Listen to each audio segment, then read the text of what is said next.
యేసే పరిష్కారము అనుదిన Bible television కార్యక్రమం ప్రేక్షకులందరికీ యేసుక్రీస్తు వారి మహిమగల నామమున వందనాలు. ప్రభువునందు ప్రియా దేవుని బిడ్డలారా, నేటి దినము పాస్టర్ కారుపాటి శ్యాన్సాగర్ గారి ద్వారా వచన ధ్యానములను జకరియా గ్రంథము నుండి ధ్యానం చేసుకుందాము. మీరందరూ బైబిల్తోనూ నోట్బుక్తోనూ సిద్ధపడి ఉంటే పాస్టర్ కారుపాటి శ్యాన్సాగర్ గారు ప్రార్థన చేసి ఈ దినపు వాక్య పరిచర్య చేస్తారు. ప్రభువునందు ప్రియమైన దేవుని బిడ్డలారా, ఈ రాత్రి కాలపు వాక్య భాగం కొరకు ప్రార్థన చేసుకుందాం. దయచేసి తలలు వంచండి, ప్రార్థనలో ఏకీభవించండి. మమ్మలను మిక్కిలిగా ప్రేమిస్తున్న మా ప్రియ పరలోకపు తండ్రి, మీ పరిశుద్ధ ఘననామమునకు స్తుతులు స్తోత్రాలు చెల్లిస్తున్నాం. ప్రభు, ఈ సమయంలో ప్రత్యేకంగా మీ పాదముల చెంతకు వచ్చి మీ పరిశుద్ధ ఘననామమును ఆరాధిస్తున్నాం, మిమ్మలను మహిమపరుస్తున్నాం. వాక్యము ద్వారా మా ప్రేక్షకులను దీవించమని మా రక్షకుడైన యేసు ప్రభు పేరిట ప్రార్థన చేస్తున్నాము తండ్రి, ఆమేన్. ప్రియమైన దేవుని బిడ్డలారా, ఈ రాత్రి కాలపు వాక్య భాగం నిమిత్తం జకరియా గ్రంథం 10వ అధ్యాయం మొదటి వచనం నుండి గమనించమని మనం చేస్తున్నాను. జకరియా గ్రంథం 10వ అధ్యాయంలో 12 వచనాలు వ్రాయబడ్డాయి. ఈ 12 వచనాలు దేవుడు తన జనాంగమైన ఇజ్రాయేలును ఉత్తర దక్షిణ రాజ్య భేదం లేకుండా సమ్మిళితంగా ఐక్యపరిచి దానిని మరలా తిరిగి ఉన్నత స్థానానికి తీసుకుని రావటానికి కొరకైన వాగ్దానంతో నిండి ఉన్నటువంటిది. చదువుకుందాం. కడవరి వానకాలమున వర్షము దయచేయుమని యెహోవాను వేడుకొనడి. ప్రతివాని చేనులోని పైరు మొలుచున్నట్లు యెహోవా మెరుపులను పుట్టించును, ఆయన వానలు మెండుగా కురిపించును.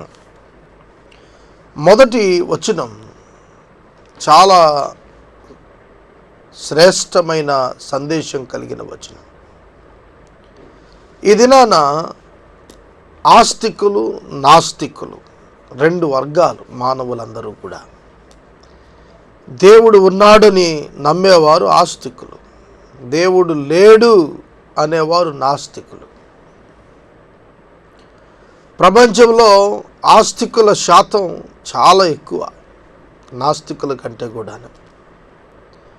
ఈ ఆస్తికులు దేవుడు ఉన్నాడు అని నమ్ముతున్న వారు వివిధమైనటువంటి విధాలుగా దేవుణ్ణి వారు ఆరాధన చేస్తూ వివిధ రకాలుగా దేవుణ్ణి వారు అన్వయించుకుంటూ ఉన్నారు.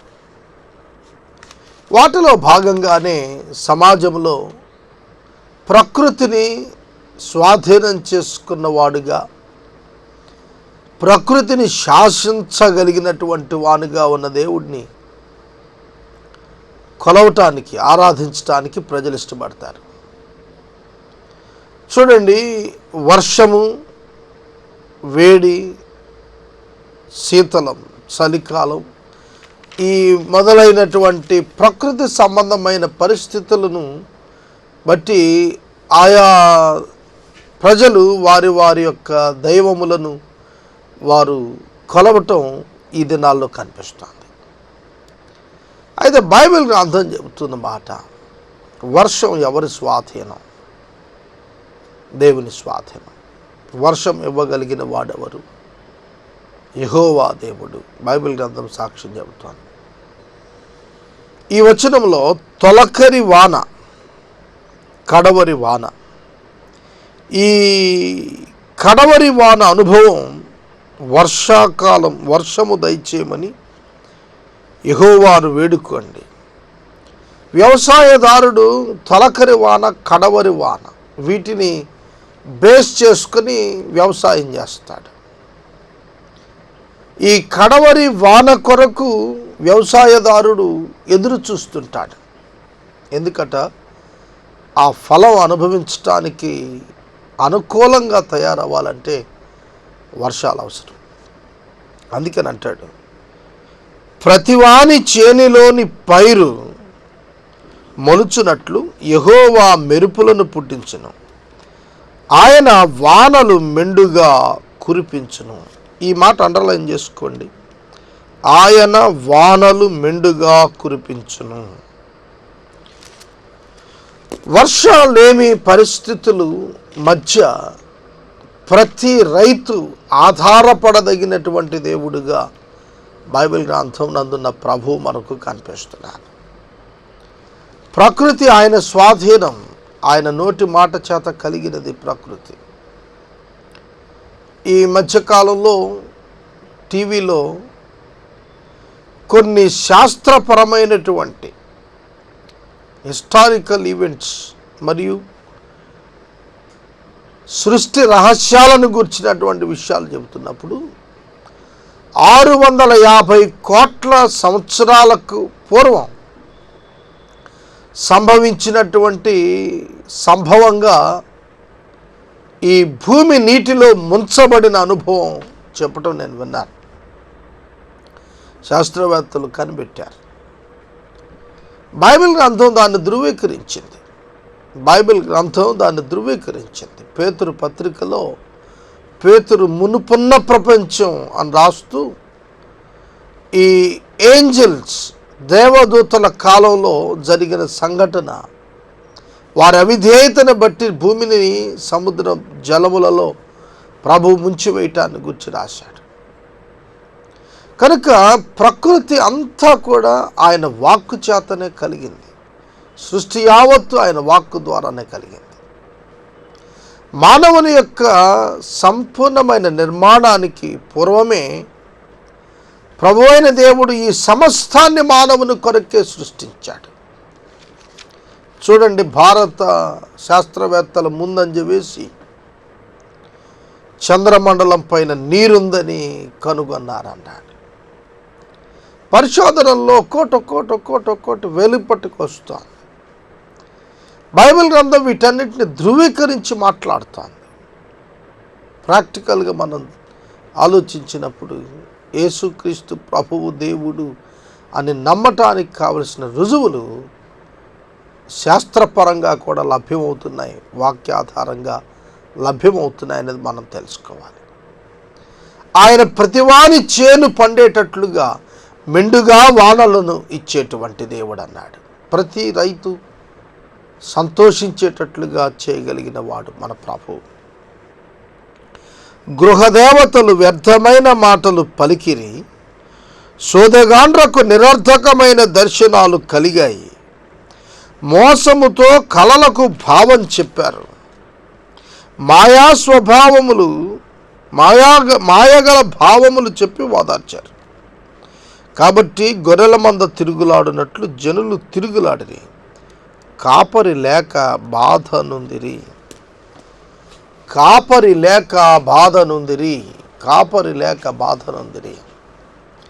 జనులు గొర్రెలతో పోల్చబడ్డారు. ఇక్కడ కీర్తనాకారుడు 100వ సంకీర్తనలో మనము ఆయన మేపెడి గొర్రెలము, మనము ఆయన ప్రజలము అన్నాడు. వాస్తవం, మనం ఆయన ప్రజలము, విశ్వాసులు ఆయన ప్రజలు, ఆయన మేపెడి గొర్రెలు. 23వ సంకీర్తనలో యెహోవా నా కాపరి, నాకు లేమి కలుగుదన్నప్పుడు తను ఒక గొర్రెగా అభివర్ణించుకున్నాడు. ఇక్కడ వాక్యంలో చూస్తున్నప్పుడు గొర్రెల మంద తిరుగులాడుతున్నట్లు జనులు తిరుగులాడుతున్నారు, కాపరి లేక బాధనందుతున్నారు. ఎందుకని గొర్రెలు తిరుగులాడుతున్నారు? కారణాలు కొన్ని ఉన్నాయి. వ్యర్థమైన మాటలు పలికారు. రెండవది, నిరర్థక దర్శనాలు చూచారు, మోసముతో భావాలు చెప్పారు, మాయగల భావాలు చెప్పి ఓదార్చారు. ఇది కారణం. దేవుని యొక్క ప్రజలైనటువంటి ఇజ్రాయేలు యూదా జనాంగం ఉత్తర దక్షిణ రాజ్యాలకు ప్రజలకు వచ్చినటువంటి దర్శనాలు వక్రీకరించబడ్డాయి.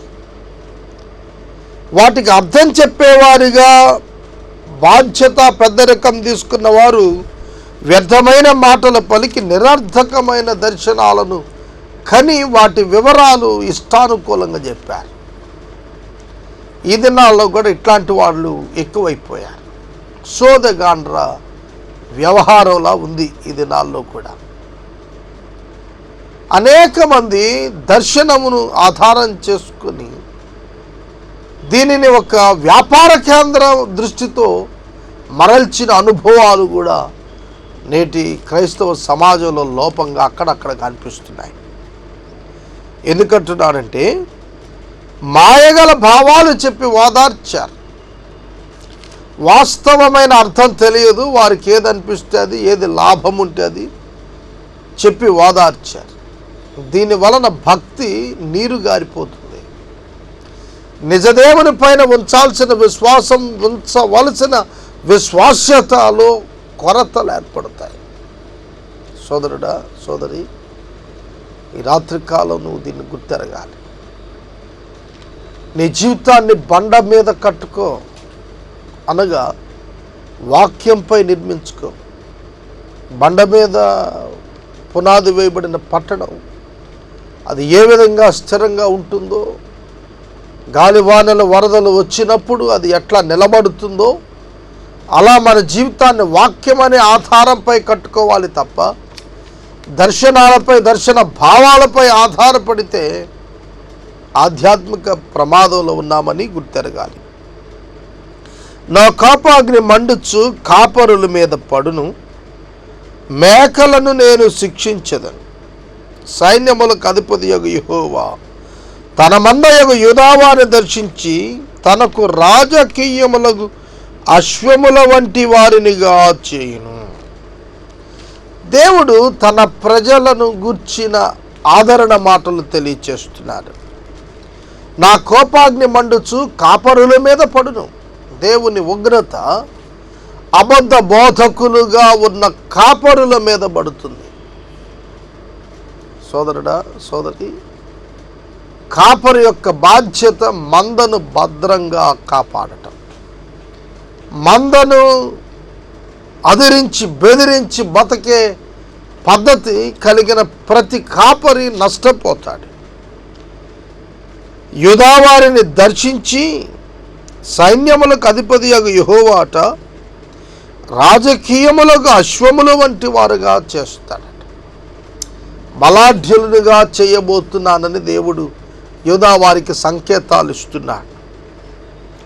వారిలో నుండి మూలరాయి పుట్టును. యూదావారిలో నుండి మూలరాయి పుడుతుంది. మేకును యుద్ధపు విల్లును వారి చేత కలుగును. బాధించువాడు వారిలో నుండి బయలుదేరును. వారు యుద్ధము చేయిచు వీధుల బురదలలో శత్రువులను తొక్కు పరాక్రమశాలుల వలె ఉందురు. యెహోవా వారికి తోడే ఉండును గనుక వారు యుద్ధము చేయగా గుర్రములను ఎక్కువ వారు సిగ్గునందుదురు. దేవుడు ఎవరి పక్షంగా అయితే నిలిచాడో వారికి విజయం తథ్యం తప్పక వస్తుంది. దేవుడు ఎవరి పక్షంగా నిలిచాడో వారి పైన లేచినటువంటి వారు ఎంతటి సైన్య సంపత్తిని కలిగినప్పటికీ కూడా అది వారికి నష్టం, అది వారి నాశనానికి దారితీస్తుంది. నేను యూదా వారిని బలశాలులుగా చేసేదను. యోసేపు సంతతి వారి రక్షణ కలుగజేసి వారికి నివాస స్థలం ఇచ్చేదను. నేను వారి ఎడల జాలిపడదను. వారి దేవుడనైన యెహోవాను నేను వారి మనవి ఆలకింపగా వారిని విడిచిపెట్టిన సంగతి వారు మరిచిపోవుదురు. ఇక్కడ ప్రాముఖ్యమైన విషయం ఏమిటంటే దేవుడు తన ప్రజలు పొందబోయేటువంటి ఆశీర్వాదాలు చెబుతున్నాడు. బలశాలురుగా చేయబడతారంటున్నాడు. నిజమే కదా, వాస్తవమే. దేవుని సన్నిధిని ఎవరు ఉంటారో, ఎవరు అనుభవిస్తుంటారో ఆయన కృపచేత వారు బలశాలురు అవుతారు. పరిశుద్ధుడైన పౌలు తిమోతికి లేఖ రాస్తూ, నా కుమారుడా ప్రభువు యొక్క కృపచేత బలవంతుడవు కమ్మని చెప్పాడు. వాస్తవం. దేవుని కృప మనలను బలోపేతం చేస్తుంది. ఆధ్యాత్మిక జీవితాల్లో ఆయన కృపను ఆశ్రయించడం మనం నేర్చుకుందాం.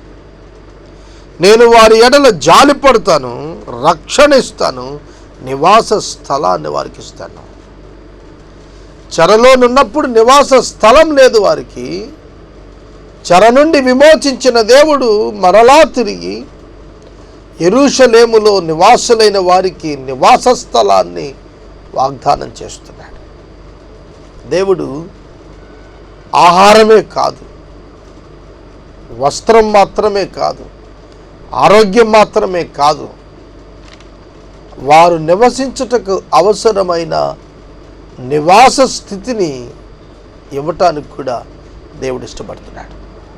సోదరుడా, సోదరి, దేవుడు నివాస స్థలం ఇస్తానంటున్నాడు. చాలామంది వచ్చిన చదివి దేవుడు మాకొక బిల్డింగ్ ఇచ్చేస్తాడేమో అనుకుంటున్నారా? ఆయనే మనకు నివాస స్థలం. మహోన్నతుని చాటున నివసించేవాడు సర్వశక్తుని నీడను విశ్రమిస్తున్నాడు. ఆయనే మనకు కేడెము, కోట, ఆదుకునే దుర్గం, అన్నీ ఆయనేని కీర్తనాకారుడు సెలవిస్తున్నాడు. ఆయనే మనకు ఆశ్రయదుర్గంగా ఉంటున్నాడు. ప్రతి విశ్వాసికి ఇది గొప్ప ఆశీర్వాదకరమైన మనవి. వారు మరిచిపోతారట. ఏమని మర్చిపోతారట? దేవుడు మమ్మలను విడిచాడు బబులోను చరా సమయంలో అనేటువంటిది మరిచేటట్లుగా దేవుడు వారికి కార్యం చేయబోతున్నాడు. 7వ వచనం, ఎఫ్రాయిము వారు బలాఢ్యుల వంటి వారగుదురు, ద్రాక్షారస పానము చేయువారు సంతోషించినట్లు వారు మనస్సును ఆనందించుదురు, వారి బిడ్డలు దాన్ని చూచి ఆనందపడుదురు. యెహోవాను బట్టి వారు హృదయపూర్వకముగా ఉల్లసించుదురు. హృదయపూర్వకముగా ఉల్లసించుదురు. అతి ప్రాముఖ్యమైన ఆధ్యాత్మిక స్థితి. ప్రతి విశ్వాసి కూడా హృదయపూర్వకంగా ఉల్లసించాలి. దేవుడు ఇచ్చే ఉల్లాసం, వాక్యం మనకు వాగ్దానం చేసిన ఉల్లాసం పరిస్థితులను బట్టి చెదిరిపోయి మారిపోయేటువంటిది కాదు. గుర్తుపెట్టుకోవాలి. దేవుడిచ్చే ఆనందం సంపూర్ణమైనది, శాశ్వతమైనది. అది వాతావరణం చేతో, ఏదో పరిస్థితుల చేతో మార్పు చెందేది కాదు. ద్రాక్షారసం పానం చేసేవారుగా, సంతోషించేటువంటి వారిగా, మనస్సును ఆనందించేవారుగా, వారి బిడ్డలు కూడా ఆనందించేవారుగా ఉంటారన్నాడు. ఏ విశ్వాసైనా కోరుకునేది ఇదే కదా. నేను సంతోషంగా ఉండాలి, నా బిడ్డలు సంతోషంగా ఉండాలి, ఆనందంగా బతకాలని కోరుకుంటా. దేవుడు ఈ 10వ అధ్యాయములో ఇస్తున్న వాగ్దానాలలో తన ప్రజలను, తరువాత తరము వారిని కూడాను ఆయన ఆనందింపచేసే మంచి ఉద్దేశం కలిగి ఉన్నాడని చెబుతున్నాడు. యెహోవాను బట్టి వారు హృదయపూర్వకముగా ఉల్లసించుదురు. ఉల్లాసము దేనికి? వారు పొందిన విమోచనను బట్టి. నేను వారిని విమోచించి ఉన్నాను గనుక వారిని ఏలవేసి పిలిచి సమకూర్చెదను. బబులోను చెర నుండి యూదా ఇజ్రాయేలు జనాంగం వారిని దేవుడు నిజంగా ఏలవేసి పిలిచినట్టే పిలిచాడు. ఆయన ఆకర్షించుకున్నాడు, చెర నుండి విమోచించుకున్నాడు. విడుదల సమయానికి తన యందు నమ్మిక కలిగిన, తన దర్శనం, తన ప్రవచనం గుర్తెరగగలిగినటువంటి రాజును ఆ దేశంలో ఆయనే ప్రవేశపెట్టాడు. దీనిని బట్టి మనకేమర్థమవుతోంది? మన పరిస్థితులన్నింటిలో ఆయనపై ఆధారపడినప్పుడు ఆయన మనకు అవసరమైన పరిస్థితులు ఈ సమాజం మధ్యన నెలకొల్పగలిగినటువంటి వాడని మనం గుర్తెరుగుదాం. అన్యజనులలో నేను వారిని విత్తగా, దూరదేశములలో వారు నన్ను జ్ఞాపకం చేసుకుంటారు. వారును వారి బిడ్డలు సజీవులై తిరిగి వస్తారు. ఐగుప్తు దేశము నుండి వారిని మరల రప్పించి, అష్షూరు దేశములో నుండి సమకూర్చి, ఎక్కడనో చోటు చాలనంత విస్తారముగా గిలాదు దేశములోనికి, లెబానోను దేశములోనికి వారిని తోడుకొని వచ్చెదను. చెరలో ఉన్నటువంటి వారికి విడుదలను మాత్రమే కాదు, స్వాతంత్రం ఇవ్వటమే కాదు, స్వాస్థ్యాన్ని ఇవ్వబోతున్నాడు దేవుడు. దేవుడిచ్చే విడుదల సంపూర్ణము. దేవుడిచ్చేటువంటి ఆ గొప్ప విమోచన శాశ్వతం. అందుకని ప్రభు తెలియజేస్తున్నాడు, వారికి లెబనోను దేశంలోని వారిని తోడుకొని వస్తాను, గిలాదు దేశంలోకి తోడుకొని వస్తాను. విస్తారమైన స్థితిని వారికి ఇస్తానంటున్నాడు, సమకూరుస్తానంటున్నాడు. క్రైస్తవుడా, ఓ విశ్వాసి, దేవుడు సమకూరుస్తానని చెప్పటం ఎంత గొప్ప దీవెన. ఆయన మాట ఇచ్చి తప్పేవాడు కాడు. ఆయన అబద్ధం ఆడటానికి నరుడు కాదండి. ఆయన మాట ఇచ్చాడు, నెరవేరుస్తాడు. యూదుల జీవితాల్లో అది నెరవేర్చి చూపించాడు. ఆయన నమ్మకత్వం కనపరిచాడు. యెహోవా దుఃఖ సముద్రమును దాటి సముద్ర తరంగములను అణిచివేయును.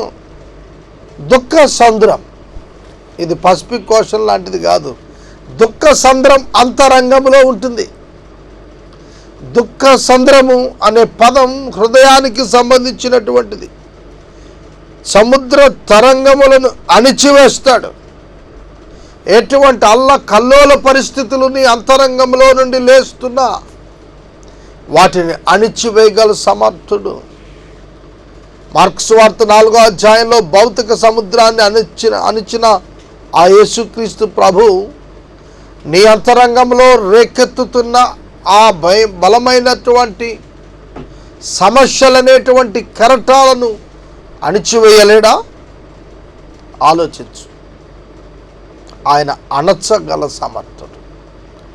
ఈయన మాటకు సమస్తం లోబడతాయి. మనుషుడా, నీవు లోబడుతున్నావా? ఆయన ఆజ్ఞకు సమస్త సృష్టి లోబడిపోతుంది. కానీ మానవుడు తిరుగుబాటు చేస్తున్నాడు. మానవునికి ఇవ్వబడినటువంటి ఆధిక్యతను మానవుడు తన స్వయాన అతడు వదిలిపెట్టేసుకుంటున్నాడు. ఈ రాత్రికాలం అట్టి దౌర్భాగ్య స్థితిలో మనం ఉంటున్నామేమో పరిశీలించుకుందాం. నైలు నది యొక్క లోతైన స్థలములను ఆయన ఎండ చేయును. అశూరీయులు అతిశయాస్పదమును కొట్టివేయబడును. ఐగుప్తీయుల రాజదండం పోగొట్టుకుంటారు. నేను వారిని యెహోవా యందు బలశాలులుగా చేస్తాను. ఆయన నామం స్మరించుచు వారు వ్యవహరిస్తారు. ఇదే యెహోవా వాక్కు. ఆయన నామము స్మరించుచు వారు వ్యవహరిస్తారు. అంటే ప్రతి పనిలోనూ ఆయన పేరిట చేస్తారు. ఆయన బిడ్డలు ఆయన పేరును వారి జీవితాల్లో తీసుకుంటారు. వారు ఆ పేరిట చేస్తారు. ఏది చేసినా ప్రభు పేరిట చేస్తాం. ఈ రాత్రికాలం నువ్వు యేసుక్రీస్తు ప్రభు పేరిట అని అనుదిన వ్యవహారాలు నీవు ఏర్పరచుకోగలుగుతున్నావా? ఆ విధంగా వ్యవహరించడం నేర్చుకుంటే నీ ప్రతి సమస్యకు ప్రభు జవాబు దయచేస్తాడు. 10వ అధ్యాయంలో ప్రధానంగా తన ప్రజలైన యోధావారు, దక్షిణ దేశం వారిని, ఉత్తర రాజ్యమైన ఇశ్రాయేలు వారిని సమకూర్చి దేవుడే తన యొక్క స్వాస్థ్యంగా చేసుకొనే ఉన్నాడు అనే సత్యాన్ని జకర్యా ద్వారా దేవుడు తెలియచేశాడు. సోదరుడా, సోదరి, ప్రభు మనలను ప్రేమిస్తున్నాడు. క్రీస్తు పూర్వము 536 కాలంలో చెప్పినటువంటి ఈ వర్తమానాలు మన అనుదిన జీవితాల్లో నేటికి అప్లై చేసుకుంటూ మనం కూడా ప్రభువుకు సమీపంగా ఉండి నమ్మకస్తులంగా జీవించాలని మనం నేర్చుకుందాం. ఎపిసోడ్ స్పాన్సర్స్ కావాలి, దయచేసి ముందుకు రండి. రేపటి వాక్య ధ్యానంలో 11వ అధ్యాయం మనం ప్రారంభించుకుందాం. పరిష్కారం ప్రోగ్రామ్స్ కొరకు ప్రార్థించమని ప్రభు పేరట మనవి చేస్తున్నాం. మనము ఇంతవరకు పాస్టర్ కారుపాటి శ్యాన్సాగర్ గారి ద్వారా వచన ధ్యానములను జకర్యా గ్రంథము నుండి ధ్యానం చేసుకున్నాము. ఈ కార్యక్రమం ద్వారా మీరు పొందుకునుచున్న ఆత్మీయ మేలులు ఒక ఉత్తరం ద్వారా మాకు తెలియచేయండి.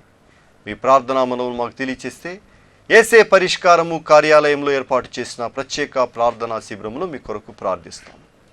మీ కుటుంబ పక్షముగా ఒకే ఎపిసోడ్ ప్రసారం చేయాలనుకున్నారు మాకు తెలియచేయండి. అలాగే మా ఈ కార్యక్రమానికి ప్రతి నెల 100 రూపాయలు కానీ, 50 రూపాయలు కానీ, 25 రూపాయలు కానీ ఆర్థిక సహకారం అందించాలనుకునేవారు మాకు తెలియచేస్తే మా సిబ్బంది మీ గృహాలను దర్శిస్తారు. ముగింపు ప్రార్థన ఆశీర్వాదాలతో ఈ కార్యక్రమాన్ని ముగించుకుందాం. ప్రార్థన చేసుకుందాం. దయచేసి తలలు వంచండి, ప్రార్థనలో ఏకీభవించండి. మమ్మలను మిక్కిలిగా ప్రేమిస్తున్న మా ప్రభువా, మీకు కృతజ్ఞతలు. నేటి దినం ఆదివారం మా ప్రియ ప్రేక్షకులు మందిరాలకు వెళ్ళి నిన్ను ఆరాధించిన వారు ఉన్నారు. ఈ రాత్రి మరోసారి మేము మిమ్మల్ని ఆరాధించి ప్రార్థన చేస్తున్నాం. మా ప్రేక్షకులను మీరు సంరక్షించండి. వ్యక్తిగత రక్షణ భాగ్యములోనికి వీరందరిని నడిపించమని ప్రార్థిస్తున్నాం. మీ నామమునకు మహిమ తెచ్చువారిగా మమ్మలను ఏర్పరచుకోండి. ఘనత, మహిమ, ప్రభావములను మీరు తెచ్చుకోండి. ఎపిసోడ్ స్పాన్సర్స్ను దయచేయండి. ఘనత, మహిమ, ప్రభావాలు మీకు సమర్పిస్తూ యేసు ప్రభు పేరిట ప్రార్థిస్తున్నాము తండ్రి. ఆమేన్. మన తండ్రి అయిన దేవుని ప్రేమ, కుమారుడైన యేసుక్రీస్తు వారి యొక్క కృప, పరిశుద్ధాత్మ దేవుని యొక్క అన్యోన్య సహవాసం సదాకాలము మనకందరికీ తోడై ఉండును గాక. ఆమేన్.